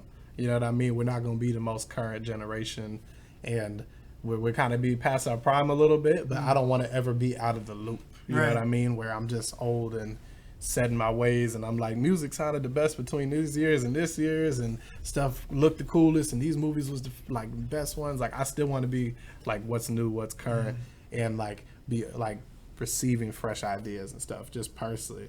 And then also too, like just in the grand scheme of things, like the way we get to work with cool people now who are part of this local scene, I just want to work with bigger people. Like, I don't know how, I don't know when, but like, if Rico Nasty needs some cover artwork, bro, I want to work with Rico Nasty or like somebody like that who I just always rocked with anyway. Yeah. You know what I mean? Just so I could like get to work with some of my favorite artists. You know what I'm saying? And eventually comes a time, man, be somebody's favorite artist to work with. Yes. You know what I mean? To the point where they want to reach out to me. Like, I don't know. But really just being able to provide a platform for people, and then just also just having some kind of longevity in this, because I don't want to like just do this temporarily. You know what I mean? I really like when I envisioned it myself as an old person, I envisioned a cool old person. You know, full beard finally. You know what I'm saying? Connected beard. You know what I'm saying? I got my little Kango, like, you know what I'm saying? But I'm still moving. You know what I mean? Like I'm not done for. I'm not just at the crib bored. Like, I want to be doing this. You know what I mean? Everyone wants to be a Dr. Dre, you know? Like, that's the pinnacle. That's what I'm saying, though. It's still shaking and moving after all these years, and still, like, bringing other people up. Exactly. Like Anderson .Paak, bro. He's man. Still, he's still pumping out amazing artists. Same thing, bro. If I was ever to collaborate with him, because, man, just fire music, like, just, appreciate what to get that golden touch, where boom. Man. Exactly. Yeah. Exactly. For sure. No, truly. You know, well, guys, what is some advice that you have for up-and-coming Seattle artists, creators, influencers? Oh, man. I think, first and foremost, never let the devil work harder than you do. Like, you know what I'm saying? You believe in do whatever you believe in, and, you know, if you believe in that, like, don't let nobody tell you anything different. Yeah. You know what I'm saying? Like, and this is not at all, like, this is coming from someone who's really, like, doing something, or I'm, like, you know, I'm still trying to build up who I am as a person, as well as just, like, this emotion of poet, but it's also, like, you know, I just look back at my own life, and I'm like, man, like, if I'd have listened to all the people that were like, oh, man, stop writing that shit, you know, that's trash, or, you know, get over her, or something, like, you know what I'm saying? If I listened to all of that, like, you know, man, I'm sure I'd be doing something else, but I would not be in this position where I actually feel good about what it is I do, or what I put out to the world, or, like, the ways that I try to feed the universe, and it's, you know, I feel like it's being well received finally. You know what I'm saying? And all of that just came by just believing in myself, and like believing in what I do, and like all of that, man. So definitely believe in yourself, like, you know, and you always, like, to whomever is ever out there, like if you feel as if no one believes in you, Fundamental got you. You know what I'm saying? We believe, you know what I'm saying, whatever it is. Because I remember being the person that was, oh, that's weird. And then, you know, now people are like, oh, hey, what's that about? You know what I'm saying? So it's like, you know, just believe in yourself. You know, you got the talent. Like, I believe in educe, and that's to bring out. And people always say, like, oh, education is key. But the root word of education is educe. So not necessarily education through the traditional school system being the key, but more so knowing about yourself is the key to getting to whatever it is, this life that you plan to obtain. So, like, you know, bringing that out of you is more so, like, once you get to that, believing in yourself, bringing that out. That's, you know, that's where it all starts. That's when it clicks. You know what I'm saying? And then you just got to run with it. So I believe in that, you know, and that's what I would put out there to the world, man. I would say a lot of similar stuff to him, but also knowing to say no. Oh, you know what I mean? That's a tough one, especially being a younger creative or just a younger worker, period, man. Like, people think that their time is valuable because they haven't been a part of this for that long, or maybe they're newer to the craft, but knowing to say no, knowing that, you know what I mean, like, contract isn't in your interest, project isn't in your interest, because if it makes you feel any discomfort or if it makes you feel like you're not being valued, you are selling your time, your idea, your creativeness. All that is something that, you know, in the society we live in and under capitalism is going to be monetized. So it's like, if you are going to sell this, even though that's not something that should always be sold, sometimes it's just something that should be shared. Know, exactly when to say, like, I'm not going to do this project. You know what I mean? Like, I don't, you know, I'm not feeling where we're going creatively with this, or I just don't feel like I'm going to be compensated well enough, because I think that's something where a lot of people early in the game especially will hit you for exposure. Oh yeah, bro, I'll get you some exposure, like, you know, just sign me a few pieces, bro, like, you know. And I'm like, man, I put time and effort into these pieces, bro. Like, this man put time and effort into his music, his poetry. It's not free, like, you know what I mean, because the supplies weren't free. And, you know, not like I'm concerned with making a ton of money off of it, but at the same time, like, until paint is free, I'm not giving away free work, you know? So that's, like, that makes sense, though. You know, like, the same thing, anything, production, all that, man. Like, people want free beats, but it's like, people get paid for that, bro, and people steal stuff all the time, you know what I mean? Like, so also to that, as far as advice, copyright your stuff, you know what I mean? Make sure that legally you're good to go, you know what I mean? Because you never know when somebody might find you online and use your stuff without your consent, and that sucks, man. It's a bad feeling knowing that you could potentially have a #1 song and not own the rights to it. Yeah. You know what I mean? Stuff like that. So have Drake come along and use that shit. Man, and imagine too. Man. And that's the thing. Drake, he'll find new people in the cuts. Especially if you sound different. Man, look, and let you have an accent from another part of the world. Oh, sound. Yeah, for real, bro. Just pull a new dancehall artist out of his hat, bro. Like, I'm telling you.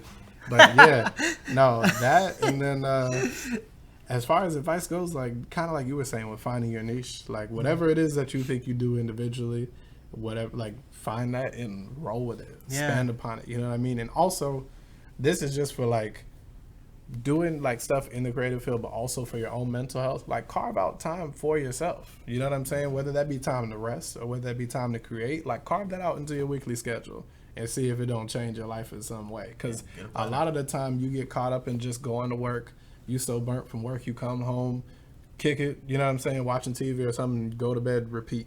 And it's really easy to get lost in that way. It's easy to get, you know, caught up in a 40-hour work week and not have the motivation to make a podcast or to, you know what I mean, produce a song or whatnot. So really say, like, Sunday, you know what I'm saying? Sunday, I don't even care what time it is. Like, Sunday, 8 to noon, I'm just going to create. That's it. You know what I mean? Whatever works for your schedule, try and fit it in there, because the rest of life don't care about your schedule until you make it. So, you know. Yeah. And I mean, low-key, like, real quick, just to add on to that, too, it's like, it's, you know, already kind of been talked about, but, like, just kind of, like, also knowing your worth, too. Oh. He said he's going to say organic. Oh, it's like sausage and cheese. No, definitely just, you know, kind of, like, knowing your worth and stuff, too, because I'm a firm believer, like, people will, and this isn't, like, different, you know, interactions, of course, too, but, like, people will always talk to you, or, like, the certain things they talk about to you, they'll always do that based on how they believe that you can interpret it, or, like, they will limit you to their own limits and things like that. So definitely just kind of knowing your worth and stuff, because it's like a lot of times people will talk to you and, like, be very condescending or talk to you as if you have not already been doing something, or as if, you know, kind of dismiss who you are or what it is that you do, kind of just based off of maybe something like their own perception. And a lot of times that'll be like negative on their side, like their pride and arrogance will be their downfall, essentially. You know what I'm saying? So just definitely like knowing your worth and like knowing, you know, like has been said, like you put your time and energy into this. Like, For sure. you know how long it took you to paint that. You know how long it took you to craft that beat, or like, you know, the stems to that beat, or like even just finding the sample and bringing that in. You know what I'm saying? Like definitely know your worth, because people will be real quick to, you know, oh, like, hey, let me get that, or let me do this, and it's like, no, I mean, I got the rights to this. This is my intellectual property. Like, understand that side of things. Like, you know, because people will try to, you know, people will be funny about it. You know, if they feel because they're also trying to get up there too. You know, so if they feel that they can maybe either step on you to get there and stuff like that, like, you know, just don't let that happen. You know what I'm saying? Know what it is that you're trying to do, and like what you're doing it for, and just be real about it. You know what I'm saying? Like, even if that's like at the end of the day, like people be so like quick on, oh, I gotta make it, I gotta do this, and it's like, or you could just be real about it. You know, it'll come. Like if that's what's destined for you, it'll come to you regardless. You know what I'm saying? You don't need to take the shortcut route. You don't need to, you know, step on people to get there. If that is truly what is destined in your path based off of everything that you've been doing, like that's something that you deserve, like it'll make its way to you. And it'll come in the most, you know, it'll come in a journey, but it'll come in a way that you will actually be able to appreciate everything that you put in to get to that. You know what I'm saying? So definitely just kind of having that awareness, but yeah, just, I mean, really, yeah, those things. Sure. Definitely. Yeah. Also, too, like, last thing for me is just be the best person that you could be. You know what I mean? Like, you don't always have to be extraordinary or whatever, but whatever you feel like you're strong at and whatever you feel like your weak points are, just constantly work on those things, you know? Because those will be the things that make the difference. Right. Whether or not you have the energy or the mental space to create, you know what I'm saying? So if you're taking care of your mental health, your physical health, like, you know what I'm saying, and like really checking on you, that's going to keep you in the game. You know what I mean? Whereas like if you let the rest of life slide away, that might take you away from your work. And there's a lot of things that cause that too. You know what I mean? I think that's something that is always like a more current discussion in like the Black communities. We started talking about people's mental health as of recently, but that hasn't always been a discussion. So like really just take care of yourself first and foremost, because the shows will be here, the opportunities will be here, and if you are there, you know what I'm saying, a part of them, then you'll be able to reap the benefits of that. But if you know what I'm saying, if you're out the game because, you know, something's going on or you're going through something on like your own individually, that, you know, that might keep you from doing what you want to do. And there's no shame in that. You know what I mean? Get the help that you need, reach out to the people you got to, but also, you know what I mean, make sure that you're not overextending yourself either, that you're trying to do everything and the most and not taking care of your home life either. Because that will be the first thing to take people out of, you know what I mean, something. That and money. Like, you know what I mean? That and your finances not being straight will be the first two things that take you out of even famous people. You've seen celebrities that have been making music for years. Something happened, they got have a death in the family or, you know, a mental episode, whatever. What's his name? The guy who played Blade? Wesley Snipes. Wesley Snipes, man. He's a huge example. That's what I'm saying, you bro. know, don't end up like Wesley. Nah, for real. And that's exactly, but people, you know, they face those pitfalls all the time because regular life still happens around. It does. Just because you are doing something extraordinary doesn't mean you are not still equally as vulnerable as anybody else. That's true. Don't get lost in the sauce. Don't get lost in the for real. sauce. Yeah, What did Gucci say? If if you ain't got no sauce, then you lost. But you can also get lost in the sauce. Nah, truly. You know what I'm saying? What are some final words that you guys have for Seattle? Anything you want to promote? Oh, man. You said anything we want to promote? Yeah. Oh, man. Just positivity, you know, inclusivity. Yes. Organic. You know what I'm saying? Yeah. Join our cult. Yeah, honestly. I mean, you know, just shout out to Seattle. You know, I appreciate it. Being someone that's like, you know, I wasn't born in Washington. I'm not necessarily from that city at all, but just, you know, I was trying to still put on for it as much as I can because it's, you know, it's opened up opportunities to meet people like you, people like Jay, Fundamental, you know, people in the room today. You know what I'm saying? So, you know, thank you to Seattle. Just be on the lookout for Fundamental and Emotion the Poet. And yeah, man. Where can I find you? Oh yeah, you know, emotion_isn't_weakness on IG. You can find me there. Emotion the Poet on Spotify. But yeah, man. Yeah. Hey, y'all can find me on Instagram at JAYS_gallery. And that's it. That's my gallery page. Hit me up on there if you see anything that catches your eye. I'm also open to new ideas. So if y'all want to collaborate too as other visual artists, like let me know. Definitely always open to that because I'm trying to do new stuff. So anybody, like, please do. And follow Fundamental as well. Yeah, follow that page and keep up with the events so that you can come meet us in person. You know what I mean? Like, come meet us in person, come chat. You know what I mean? Be a part of the shows. No, please, yeah, fun.da.mental on Instagram. And then, yeah, man, come through, say what's up. Yes. This is DJ Blake and... Oh, Emotion the Poet? And Jay. One more time. This is DJ Blake and... Emotion the Poet? And Jay. There we go. Yeah. Nailed it. DJ Blake.